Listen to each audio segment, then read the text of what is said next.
Alright team, we're in a bit of an odd situation, but we're going to do the indie releases of July 2023 because the indie releases must go on.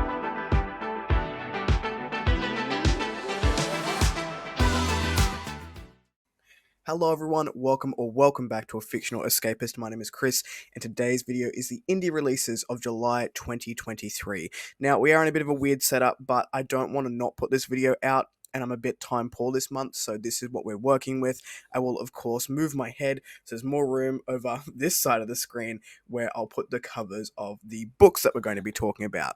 Now, this month is a little bit light on the indie releases. I think a lot of people tried to get their indie releases out in time for Spiffbo to happen, so we've got a bit of a light list happening this month, but some very exciting releases coming up. Before we jump into the releases this month, make sure you check in the description box down below for links to my social media and Discord should you want to come along for the ride. And I do apologize if I look over to the other screen just to see what's going on this month because I have dual monitors and it's over there. And quickly, as always, a huge shout out to Rob J. Hayes over on his blog who puts these lists together every single month, and also the calendar over on Epic Indie. If you are an indie author, please make sure you're checking the links in that description box down below to get your books on these lists. They happen each and every month, and I go into them and then give these books a video format for people to consume. Starting us off on July the 3rd, we have the Isle of Abandonment. This is by Ryan Hoyt, and it is the Epestial Chronicles book number 2. Now, I have book number 1 of this on my TBR this month. Whether it gets read, I'm not so sure, but we'll give it a red hot go.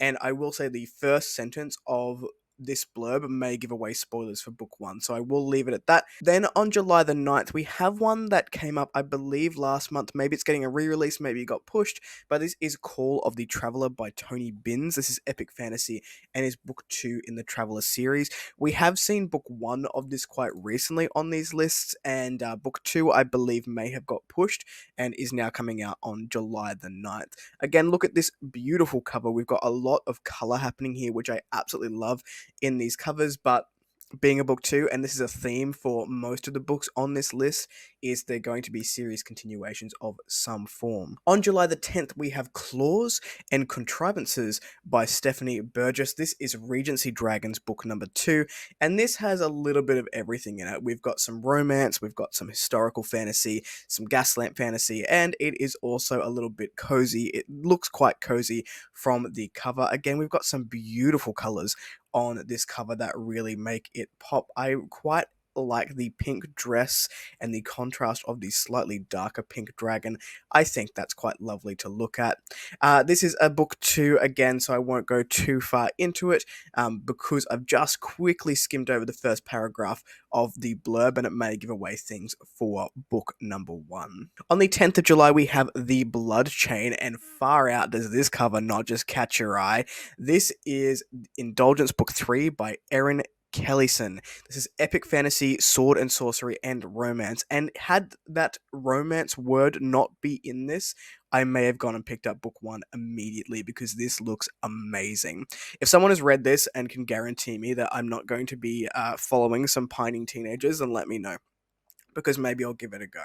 And again, book 3, I can't give too much away. Skim to the first sentence of this blurb and potentially spoilery. So let's just marvel. Let's all marvel at the cover for this one because it is delightful. The next one we have on the list, and an epic cover, is Dragon Reborn Awaken. This is Dragon Reborn number 1 by Ketametsi Motlausti. Now, I hope I pronounced that correctly. I'm sure I butchered it, and I do apologize. This one is a book 1, so I can read the blurb for you. This one says, an orphaned boy, a clan of dragons in danger, an epic quest to save the world.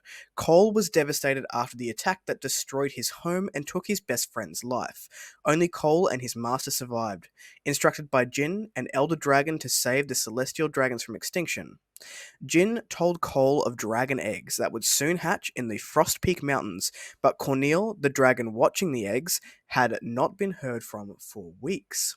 Cole must deliver the eggs safely to the Dragon Sanctuary in Skyreach Mountains. The celestial dragons were the only force preventing the cursed dolls from overtaking the world, so Cole set off on his quest. The fate of all life depended on Cole delivering the dragon eggs to their new home. Sounds kind of Dragon Rider-y. I've not read a whole lot of Dragon Rider fantasy myself, but this one does have me intrigued, and also that cover is just beautiful. Also on the 13th of July, we have Defiant by Michael R. Miller. This is Songs of Chaos Book 3.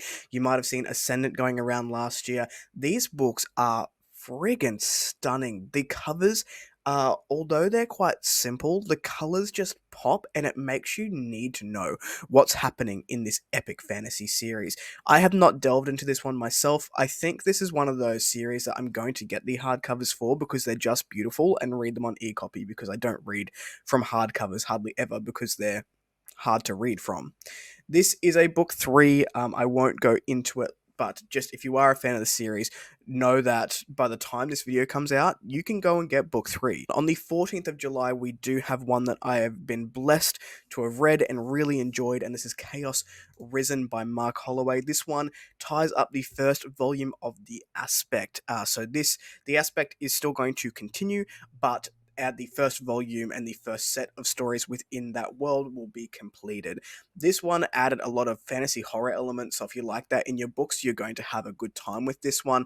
I thought it was really wonderful. On the 15th of July, we have got another just cover that demands you know what's going on inside of it, and that is Oathbreakers Anonymous by Scott Warren. This is sword and sorcery and cozy fantasy. As champion of the goddess of fate, Marlak had fame, power, status, until his divine favor was stripped while fighting a freakish fledgling god beast.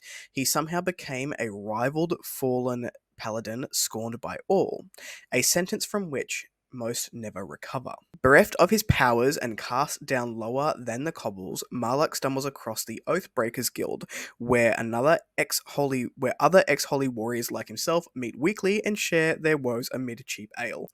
It helps for a time, but when a stranger in the group whispers of 4 holy sites where other Oathbreakers found favor once more, Marlak is helpless to resist the siren song of renewed succor within the fold of his goddess. Together, the 3 eccentric paladins of wildly different faiths, each with demons of their own, Marlak sets out on a do-or-die quest to find favor once more. Up next, we have Burden to Bear. This one comes out on July the 19th. This is Spear of the Gods, Book 1 by Gregory Amato. This is epic fantasy and sword and sorcery. Telling the Norse myths is a lot easier than living them. Ansgar the Skald, one of the North's brightest young poets, had joined the legendary Viking crew led by Haldor Skullsplitter. Hello, Freddy. Being surrounded by the greatest warriors in the North makes for good stories, but a dangerous life. The Danish king has a troll problem, and Haldor and his crew intend to solve it, even if it eats most of them. Staying alive is going to be harder than Ansgar thought. If he can learn the magic of the runes and solve the troll mystery, he might just survive. I recently read my first foray into Norse-inspired fantasy and absolutely loved it. So this one is definitely going to be on my radar. It's got a stunning cover. That red really pops, and it looks like there's some shit hitting the fan in the background there. Up on the 20th of July, we have the Champion of Ice, another excellent cover, this time with that pop of blue coming out. This is Legends of Alesia, The Age of Rekindling, Book 2 by Luis Falco de Margajales. I probably butchered that, and I'm sorry. This is an epic fantasy / grimdark series, and the first line again is a spoiler because this is a Book 2, so we will move right on, but again, I do encourage you to have a look at that beautiful icy cover, and particularly relevant for Australia because it is winter and very crisp this morning. Also on July 20th, we have Magicfall, The Skies of Destiny, Book 1 by Maxwell Alexander Drake and Marie M. Mullany. This is epic fantasy, YA sci-fantasy, and I quite like the cover. I know it's simple and it may not be to everyone's taste, but I think it is charming.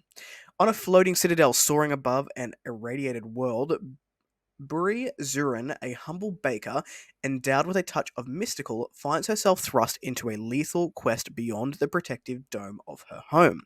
Compelled by her desperate bid to save her sister and erase her debts, Buri, accompanied by her royal Fliat Teacup, must confront perilous allies and navigate the lethal threats of an uncharted planetside. Simultaneously, Lion Kagul, a man born to privilege, grapples with the stigma of his silver spoon existence. His quest for purpose reveals a sprawling plot that threatens to disrupt the equilibrium of their haven in the skies. As the contest escalates, Bury and Lyon confront personal aspects, the forging of their unlikely bond becoming the difference between survival and oblivion in the harsh world beyond the dome.